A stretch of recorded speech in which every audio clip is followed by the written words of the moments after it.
Welcome to Conversations with Jen and Mel. This show is about real life with real people, having real conversations, from better health to mental health and more. Let's check out the conversation right now with your host, Jen and Mel. Welcome to Conversations with Jen and Mel. Today, we are talking about guiding tomorrow's leaders. Guiding tomorrow's leaders. How do we help our young adults? How do we help our young? What is it that we can add to our young adults so they'll be equipped to carry the baton? And so, this conversation is so weighty because it's multifaceted. There's so much that we need to add, and I feel like there's so much that's missing from our young, and I don't know if we should even begin to not accept responsibility for some of that, because I do believe that a lot of what's missing from our young adults came from us being desensitized. Okay, so tell me what's missing. What do you think is missing? I think that honor is something that our young people lack. But as far as helping them, I think at the root of it is we need to start with their spirituality. We removed God so far out of their lives. We allow God to be removed so far out of our lives, where we came up in a generation where going to church was made mandatory. Yes. And then we made it an election for our children. Yes. And so the Bible says to train up a child in the way that they should go, and when they, get old, a place of maturity, they won't depart from it. But the issue now becomes we failed to train our children up. We may have introduced them, but we didn't train them up in the way. Right. So now they don't have anything. And so they have nothing to come back to. Mm-hmm.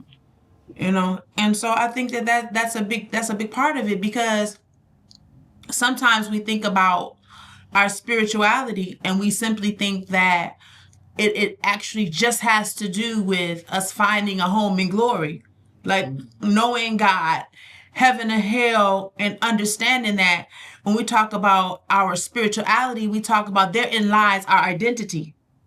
That's where the root of our identity is, especially us as believers, because we're made in his image and likeness. But if we don't know our Father, then we don't know ourselves. Mm-hmm. And if we don't know our spiritual Father, then we don't know our endless possibilities. Or the purpose. Yeah, exactly. Where you headed. Yeah. We don't know who we are because we don't know where we're going. Like, I have no identity and I have no vision. Mm-hmm. Not only that, and we live in a hard time where we're inundated by so much garbage. Like, I know we'll move on and we'll talk about the importance of listening to our young people. But before you get there, they live in a time where they're listening to so much. Like, they're exposed to so much more information. Oh my gosh. Than we are. Like, to get us some extra action, we had to call the request line. I mean, no. You used to get on the phone and what was it? 472-121-2112. And you call the number and you listen to y'all be yelling in the background, sharing phone numbers, saying, call me, and yelling out your phone number. Oh, we did that. We did that. What is that? You would call 472. Like the party line? Yes, it was the party line. Okay, I got it. I know what it is. Yeah. I don't know the number. Yeah, it was 472-121-1212 or something, and we would call and, I live on Birdwood. My phone number is 313-862-9316. Call me. Yeah. Okay. So I know y'all know I'm really grown, y'all, but I just really told my. Did they do that? Did y'all call the? I mean, I do know, but I remember the party line. The party line. Yes. The party line. Yeah, some of y'all met y'all boo on the party line. Okay. Oh yeah, I met this guy named, I think he had an alias. I think I had been catfished back in. His name was that was a thing. Cherry Aguito something. Oh. And then he had these pictures he was sending of himself. My goodness. Oh. Amen. Okay. Amen. So today, now we're talking about just the party line and we're talking about that, but now we're thinking about it for real. Now our children have TikTok, they have Facebook, they have Instagram, they have Twitter, they have all these places where they're mingling. And so, and we're not keeping up. Mingling without connection. Yes. And we're not keeping up. And so what I realize is that even when you're watching it, our young people, they have different faces for different platforms. Mm. And so the same self that they reveal on one platform, they're not revealing on another. So it's important for us to listen to our children and to help them to form their identity in Christ and their identity within the family and who we are as a family. What we believe in, a sense of morality, because what they said, if you don't stand for something, you'll fall for anything. But if we don't give them something solid to stand on, then we leave them prey. And I'm sorry to say our children are inundated by masking because we have not taken the time. So many of us have not taken the time to pour into our children, and life has just not permitted it. Like there's been so many things from the single parents raising households to the demand for work and just heartache and heartbreak, and even the times that we're living in where so much grief is in the land. So there's been so many ways we've been disconnected to our children, but in order for us to cultivate the leaders that we need for tomorrow, we're going to have to get back to our babies. Mm-hmm. And then another thing we used to have was the sports camaraderie. Well, we used to have a village. You know, they would have the different teams that they would be a part of, the choir, the dance club. They had so many activities that they were a part of that gave them a sense of belonging in the village. And it's in a lot of communities, so many have even strayed away from that sense of belonging to something and someone. So now they just want to fit in where they can get in and get in where they can fit in. And it's not always a good place when they don't get what they need at home. Unfortunately, a lot of our children are being raised by the tablet. Oh, it's quite entertaining. It is entertaining. It is entertaining. It is, but you're right. It is. It is. The babysitter. No. Yeah. Yeah. And so I was listening to this psychiatrist or a psychologist, and it was just something I saw briefly on television, and it was saying how we want to tell our children to calm down, sit still, but we give them a tablet. And everything about the lighting, you know, in a tablet and how a tablet functions is telling them to move fast, move fast, move fast, move fast. And so everything that they want expeditiously, you know, and there's just so much movement that is causing in their brains. And we're saying slow down when everything that we're giving them to do is saying something contradictory. And so we're kind of like, yeah, exactly. Yeah, I read something about how the shorts and those 30-second clips back to back to back to back is actually shortening our attention spans. And so it is difficult for kids to sit still now, because they're used to something changing every 30 seconds. Yeah, yeah. And that's our young babies. And so then we have them as they're progressing. And so not even coming back from my era, from my day, from my youth, I can honestly say that it wasn't just a spiritual background. Like, I grew up in a house where I didn't have a father. And as a girl, I didn't even understand the need for that until I became a woman, or how that could have impacted my life. because as a child, I didn't know that I missed that. But what I am saying is that in a household, there needs to be validation. For sure. And so sometimes we're so distracted with what our children are doing wrong, we don't tell them enough of what they do right. Guilty. And so life is having its way, and all we see is the wrong, and we feel like the right is what they should do. What I expect of them, they're only doing what they're responsible to do instead of commending them and patting them on the back and validating them for it. Yeah. And we need it's 7-1. You need 7 encouragements for every 1 correction. Oh. Did you hear? Say it again. You need 7 encouragements for every 1 correction. Wow. And that's not just in raising your kids. That's not even just in raising your kids. That's in your relationships across the board. If you're going to take the time to address something and to correct it, then let some encouragement be in the way. Yeah. You can't just say everything that's wrong. Yes. And sometimes that's the only thing that's important. That's the only thing that we see. And we're just so bombarded with our lives that sometimes that's just what it looks like. And we need to slow down. We need to, and pay attention. And pay attention.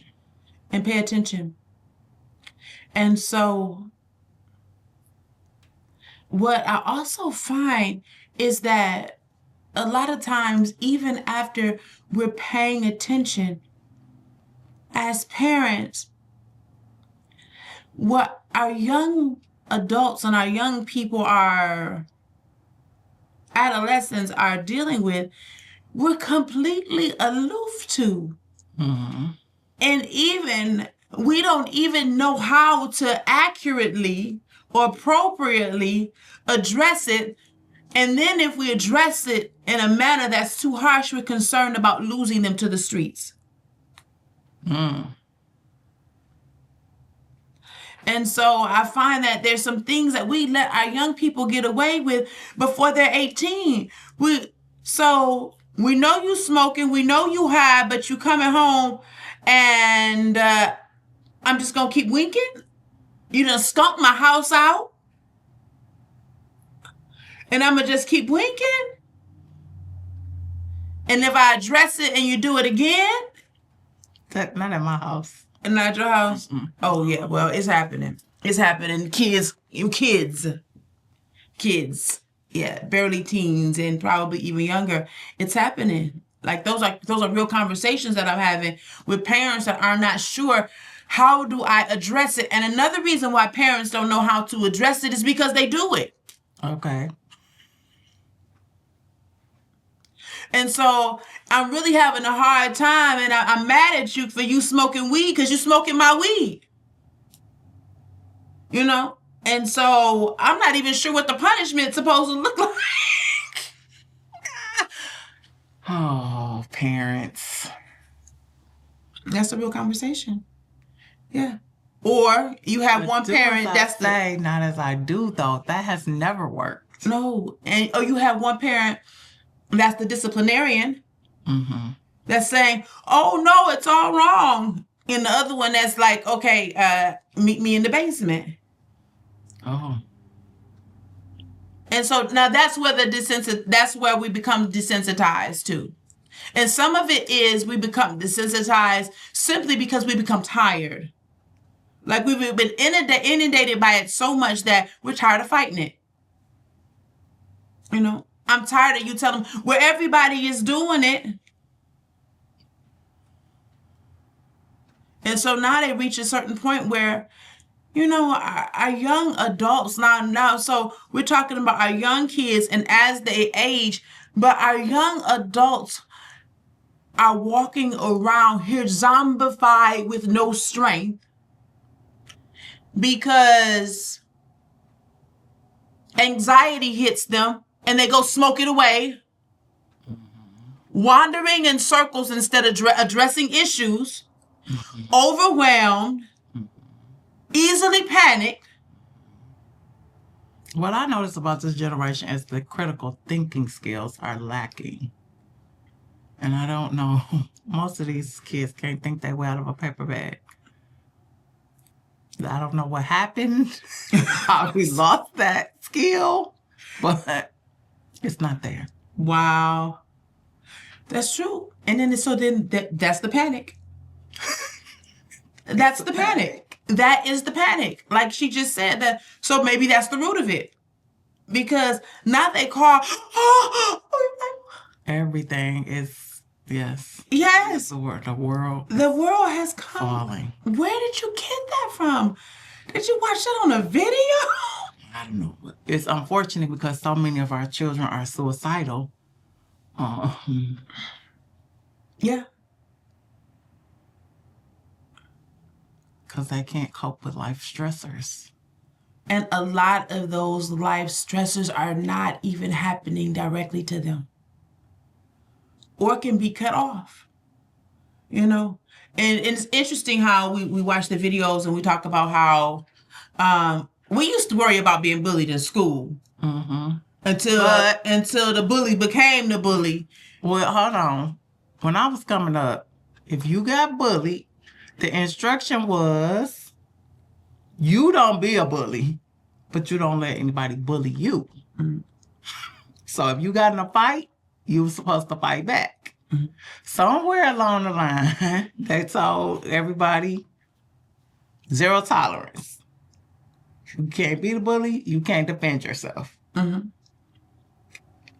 The message ended up being, I'm always the victim and there's nothing I can do about it. Because if you bully me, I can't hit you back. I can't bite you back. Oh, goodness. I can't pull your hair back. Oh. I have to take it. And then when I tell somebody, they don't do anything about it. Wow. I'm sure you see that a lot. I see that a lot. Wow.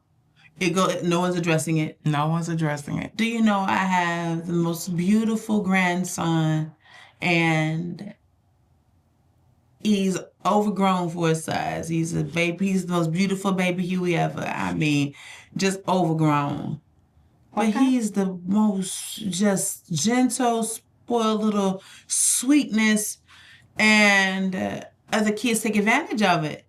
You know, or someone will notice that tenderness about him, you know, and then they'll do something like, they'll start to do something to bully him. Or you'll find a girl that thinks he's cute, and now she's aggressive towards him. And now he doesn't even know how to handle this because he's a boy and he's oversized. So now what do I do with this girl who just kicked me? You know? And he can't kick her back. And he can't kick her back. Or she just hit me in the mouth with her book bag or her backpack. What am I supposed to do with her? And then the teachers don't address it because of his size. And so I get it. That's a problem. I get it. Yeah. And so how else do we help our young people? And we were talking about that. The listening. The listening. Like, you don't... Listening to hear, though. Listening to hear. And not panicking like it's the end of the world when they tell you something real crazy. Not panicking and not rushing in to solve it for them. Oh, they're critical thinking. Critical thinking. Maybe that's where they lost it. Critical thinking. Now we fix everything real fast. So what if they came to us with their issues and we did some problem solving together? That will make a difference, I think. And actually get them back thinking. And get them back thinking. Now, my husband is good at that. He takes the young people and he talks to them so rational, and he's got them engaged and talking about options and alternatives and how do you think that should be handled? And I'm like, man, I would have never handled that like that. Okay, that's where I came from. That's how my father was. I would have been like, you smoking dope, what you gonna be a drug head? Next you gonna be you gonna be a weed head next. You know, if you don't stand for something, you fall for anything. Yeah. You know? Yeah. I said, so what's next? What you gonna try next? If somebody jump off a bridge, you gonna jump with them too? That's what my mother would have told Yes. me. You know? But he's gonna negotiate with him. Talk. I'm like, listen, and if you're gonna keep doing it, you're gonna do adult things. You're gonna need some adult responsibilities. I'm just saying. I'm just saying. You got enough money for the weed man, and you got enough money for these bills. That's mine. But him, he is going to rationalize. They're going to have conversation. They're going to engage. And we need more fathers. We do need more fathers. We need more fathers. I was so impressed. I went on a vacation with my husband to Alabama to visit his other son, and both of his sons were there. And I saw these men being men. I said, oh, my husband raised men. I was so... Isn't that a beautiful... It is. Yes. It is. To observe. To see men that are raising men. We need more fathers to raise our men. And we need more mothers to nurture our daughters and our children. You know, and each parent has a role. Yes. You know, because sometimes the mothers get so wrapped up in their relationship with the father that they forget to allow the father to be a father. I've heard that complaint. Yes. They figure if he can't be my man, then he can't be nothing. You know, or if he was a bum nigga to me, then he a bum daddy. But he's like, even if I don't have my money, I got my time. Mm-hmm. Even if I can't be your man, I'm still her dad. I'm still her daddy or his daddy. Let me show up and be present. And they're saying, well, if you can't give me no money, then that's where it begins. But they don't understand the validation and I've seen both ways. Reinforcement. Yes. You know. Yeah. I've seen the woman who says you can't spend time with your kid, you don't have no money. And I've seen the men who say if I ain't getting no,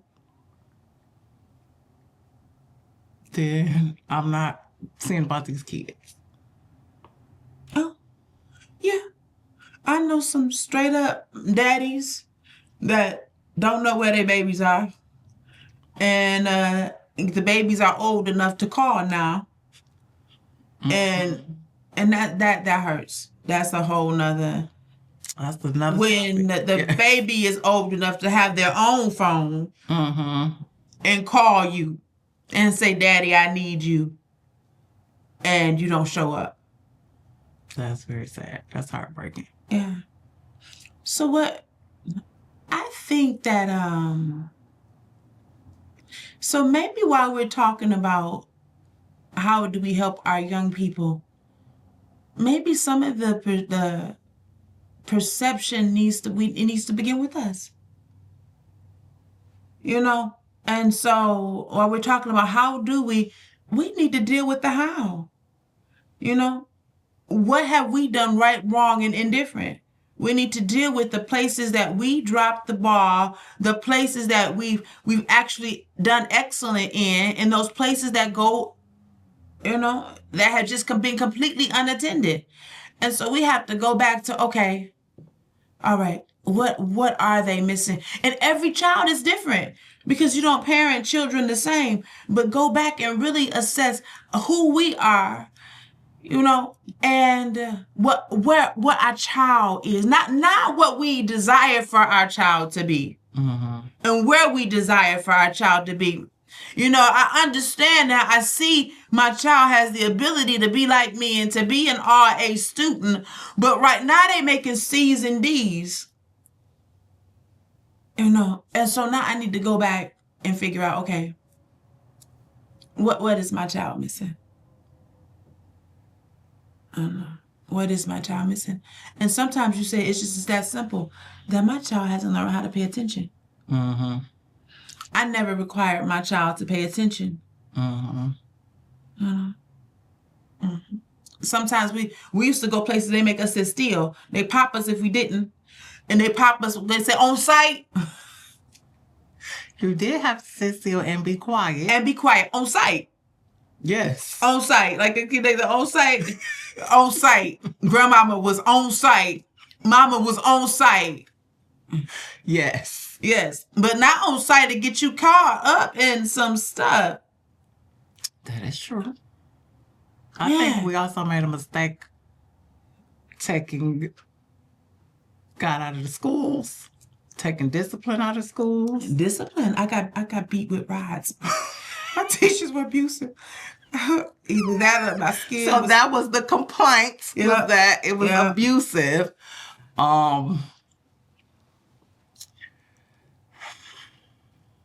Yeah. I don't think it was abusive. I'm not gonna forget that rod. That it was a rod. It was a red rod. It was probably as thick as about this, and it was a twisty little rod. And I think his name was Mr. Stinson or something. And he hit me with that. Oh, he bruised me. Yeah, he bruised me. I remember that. Mm-hmm. Mm-hmm. So some of the teachers were abusive. So some of them may have been abusive, but I don't think all of them were abusive. Singleton. That's his name. Singleton. Now I just went back 50 years. Singleton. Some things you don't forget. Okay. Mm-hmm. Singleton. And the requirements of making it mandatory for kids to attend church, everybody attend church together. Yes. When it became an option, I think that was also a mistake. We made it optional for them to have God in their lives. Why? Why was it okay for us to minimize the power of God in our lives? Is it that during the time that we did that, God had not become God to us? At that time, he was still just a rumor?